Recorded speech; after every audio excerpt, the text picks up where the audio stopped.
It's September 12th, 1987. My name is Major Alan Schaefer, also known as Dutch, U.S. Army veteran, Special Ops Commander, and the only survivor of the Valverde incident. These tapes are my personal testimony. Insurance. Should anything happen to me, what I found won't be lost. My team was brought in to rescue a Guatemala cabinet minister and his aide, who had been captured by guerrilla forces in Valverde. We located the downed helicopter, and the skinned bodies of those aboard hung in nearby trees, seemingly at the hands of guerrilla fighters. After assaulting their camp, it became clear that the mission was a setup. American intelligence had sent us to retrieve the captured agents who had been on recon for future military action. But none of that matters, because while we were clearing out the guerrillas, something was hunting us. An invisible killer tracked us as we made our way to the extraction point. In 24 hours, it wiped out my entire team. Rick Hawkins, Blaine Cooper, Mac Elliott, Billy Soul, Jorge Ramirez, and Al Dillon, the best soldiers I've ever known.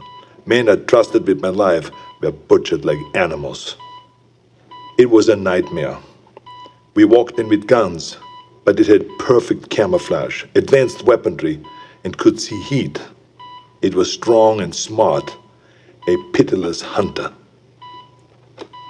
I waited, I watched, and when I understood it, when I saw how it hunted, I killed it.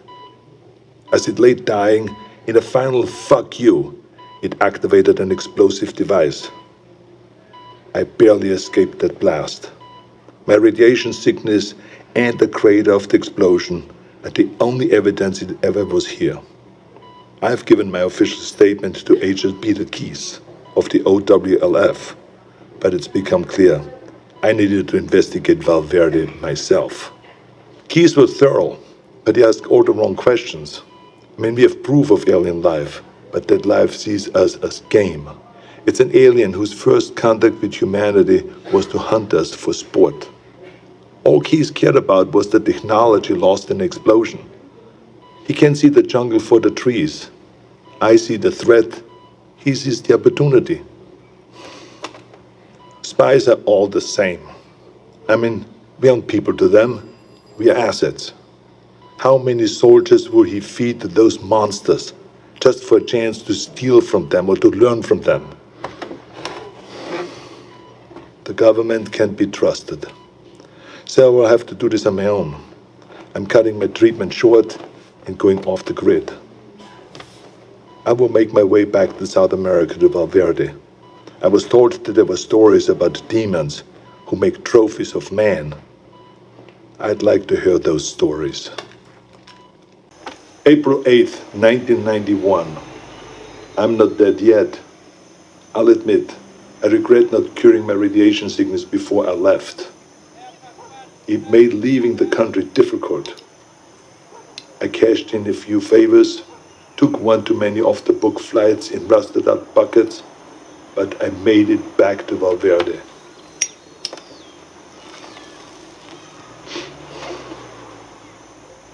The area was on lockdown, sealed by American intelligence for study. The complex centered on a crater from the alien self-destruction. I found the scientists slumming in a local bar. A few drinks, a couple of threads later, he was ready to talk. It wasn't much, barely anything I didn't already know. The blast emitted a form of radiation they'd never seen before. Some believed it was extraterrestrial, some didn't. Either they're not too bright, or there's nothing to find. I decided to let them keep searching in vain. It kept them busy and off my trail. I've been touring villages and small towns using the cover of an author writing about South American folklore. I don't know if any of them bought in, but they took my money and told their stories. The closer they were to the jungle, the more stories of devils in the trees. Some were bullshit, made up on the spot, but some carried consistencies that I couldn't ignore.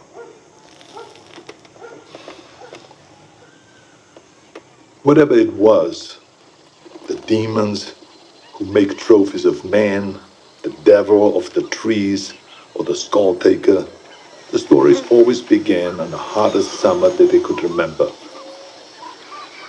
In the summer of 1987, Valverde nearly broke its all-time high in temperatures. They love the heat.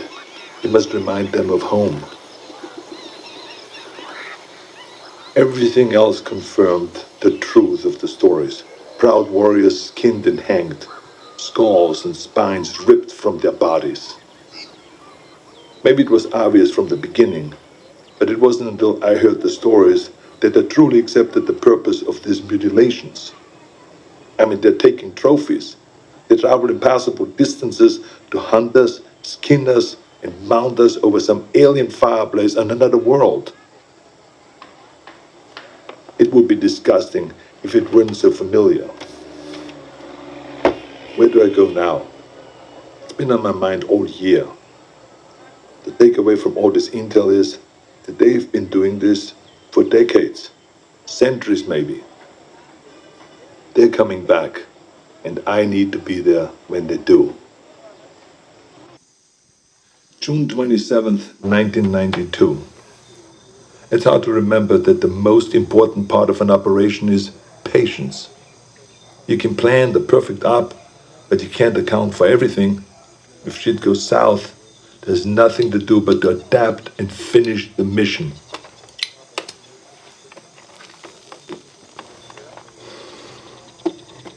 Sometimes you just get lucky. I was in the dock, 10 clicks downriver from the Valverde border, figuring out my next move. I was ready to pack it in. I thought that I learned everything that I could, that there was nothing left for me to find. The OWLF had abandoned the detonation site a year ago, and I thought that they already shipped back to America. That's when I saw Agent Peter Keyes tie his skiff to the dock. I haven't seen Keyes since I gave my official statement to him.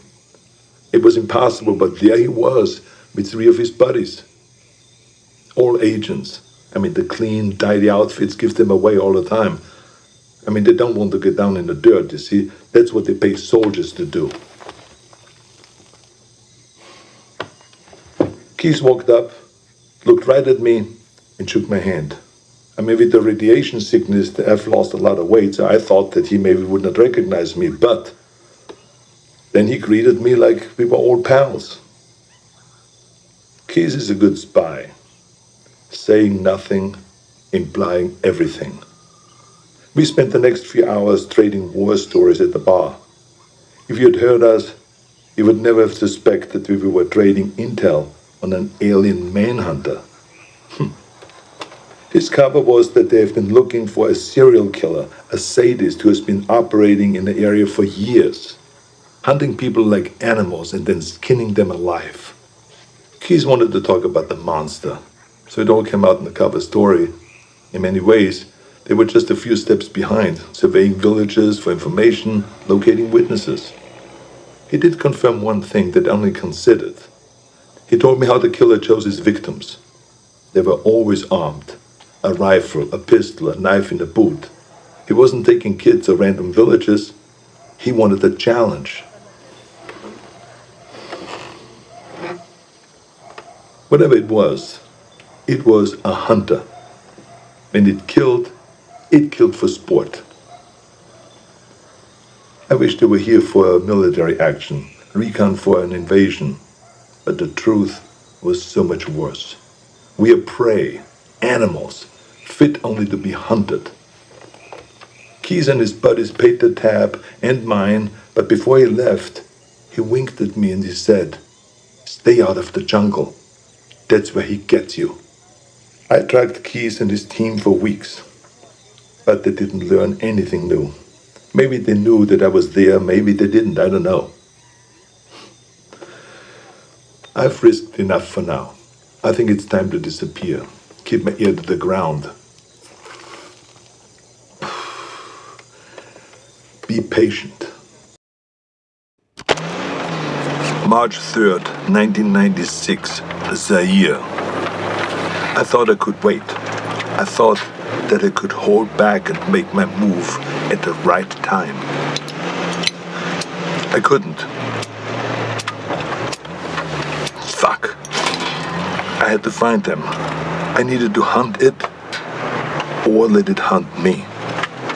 I joined up with any private military company that was headed into the hot zone. I pulled every string, cashed out every favor just to follow the sweat and the death that attracted the demon. I eventually put together a team myself.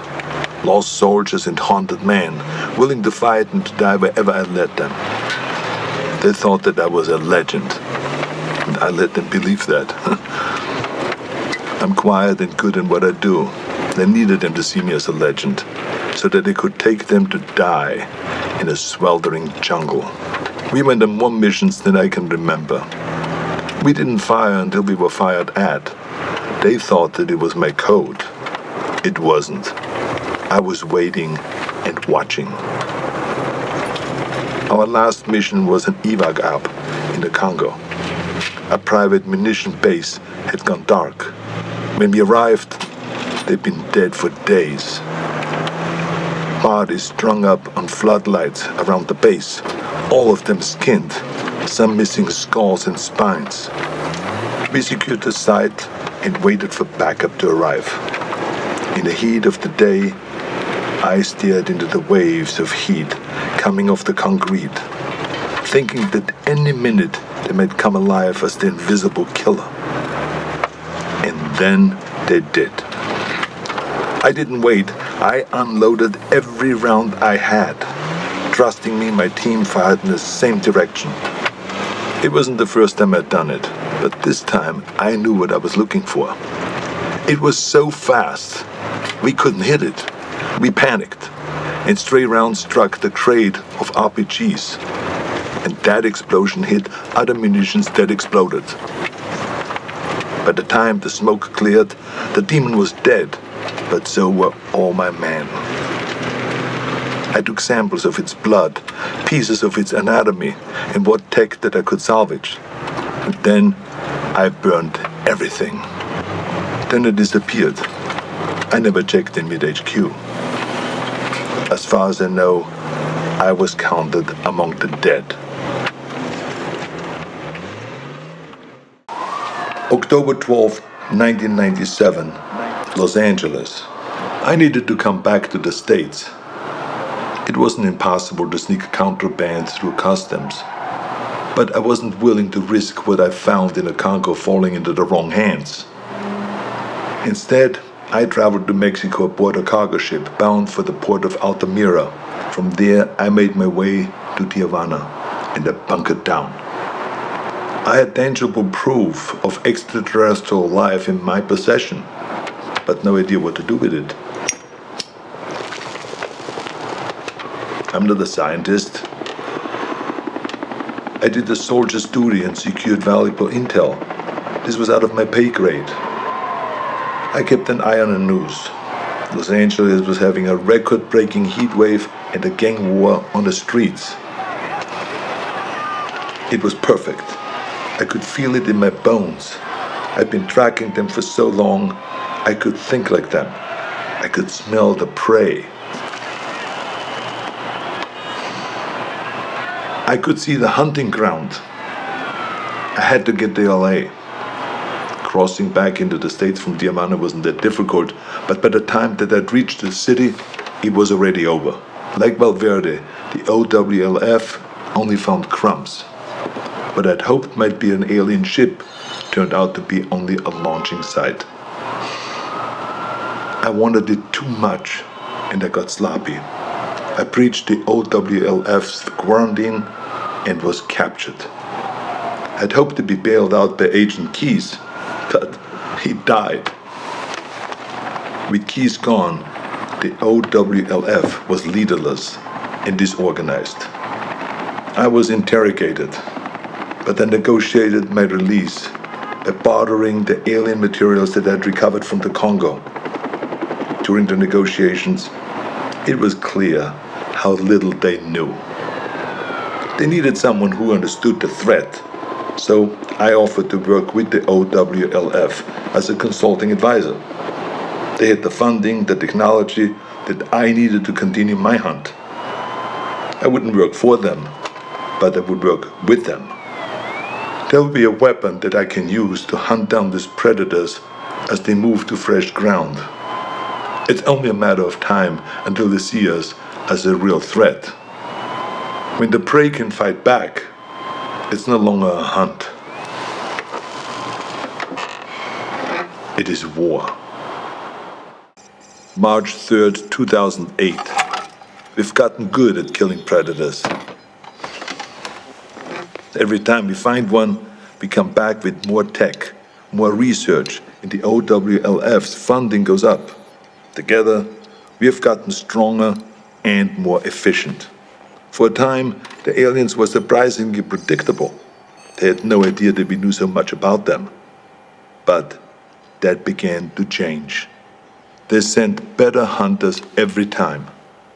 They're beginning to see us as a threat. Or we've become a more worthy prize. Maybe both.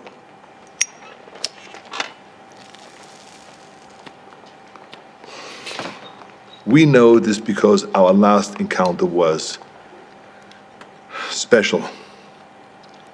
We weren't certain if they had any gender to speak of, but that changed when we came into contact with the female. She was smarter and deadlier. She didn't fuck around like the males did. She was direct, ruthless, and skilled. I was in Laos when we first came into contact with her. It was Valverde all over again. Her ambush wiped out my entire team. Only this time, she got me. In a small village, I lost track of her, just long enough for her to pin me with a razor net. Pinned against the wall, razors cutting into my face. I've been fighting for so long, I was ready to die. I should be dead. Instead of making the kill, she cloaked and vanished into the jungle. The net relaxed, and I escaped with my life, and a scar to remember her by. She spared me. Only me. Like she knew who I was. I returned to the exfil. My first failed mission in a long time. Are we going about this wrong? I mean, we've learned so much. But in doing so, have we made ourselves a bigger target? I can't stop thinking about something Napoleon said. You must not fight too often with one enemy, or you will teach them all your art of war. I started this believing that we were learning how to hunt them, or maybe she let me live to just be hunted another day. We were teaching them how to hunt us. January 13th, 2019. I knew that the Predator's deployment to Earth would make it impossible to keep all of this a secret. Sooner or later there would be another player on the board. I'd hoped that it would be another agency, one that understood and respected the threat. Project Stargazer. Our initial intelligence on Stargazer was that they were capable, funded, but inexperienced. But they were smart. They took the OWLF's funding and got it shut down. Everyone we could identify in their group was a disavowed member of another agency, including the OWLF. Lacking strong leadership and a clear directive, they were sloppy and arrogant. They were aware of the Predator's threat, and while they had many of the pieces, they struggled to see the bigger picture. Stargazer was so far behind that we didn't see them as a threat until the event in Mexico. The recovered Predator escape pod was an extraordinary find for Stargazer, but the death toll was a heavy price to pay for taking a Predator captive. My task force has many directives, but one of the most primary is we do not take captives. Retrieve technology, corpses, and other intelligence. But there's no value in a live predator, only liability. The enemy does not want peace. The enemy does not negotiate. Its only drive on Earth is to hunt. What we might learn from a captive predator would never be worth the risk to our people. Stargazer didn't learn from their mistakes, and the technology they've recovered has only made them cocky. When the government cut ties to the agency, it should have shuttered their project permanently, but they only shifted their goals. Guerrilla factions and private military companies are being contracted by Stargazer to set up bases and equipment in locations that we have identified as ideal hunting grounds. We believe that the former intelligence project is setting itself up to be a fully independent dealer of otherworldly arms. This is the worst-case scenario. Hostile forces will use those weapons on their enemies, and they will use them on us. All the while, the true enemy stalks us unseen. It's a distraction mankind can't afford. Stargazer will have to be dealt with. 2025. It's hard to believe that I'm still here recording this. I probably shouldn't be smoking in the med bay, but fuck it, it's my birthday, for Christ's sakes.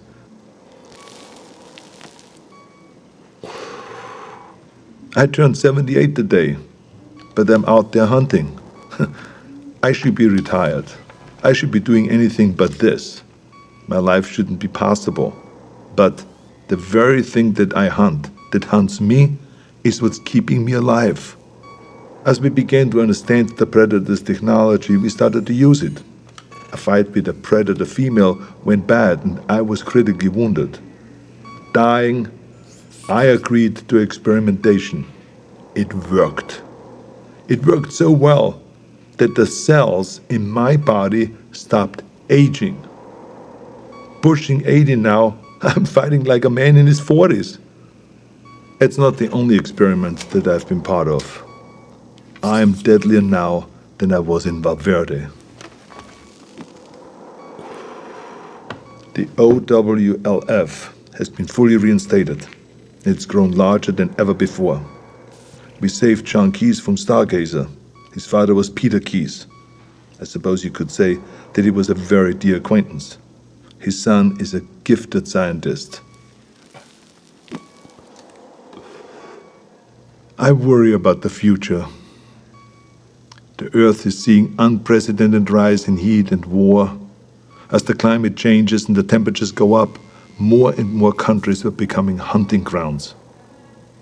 We have killed so many of their kind, but they only send more. The number of events that we have witnessed has increased threefold in 10 years. We have made an impression on them, but not like we had hoped. We wanted to show them that we weren't prey, to deter them from ever sending another hunter to our world. We sent a warning, but they took it as a challenge. I fear we have made things worse. If the predators ever decide that we've grown too bold, I have no doubt that they could burn the earth and all of humanity with it. My only hope is that while they waste their time on sport, we can rise up together and stand against them as a species. Until then, we keep moving, we keep hunting, and we keep our eyes open.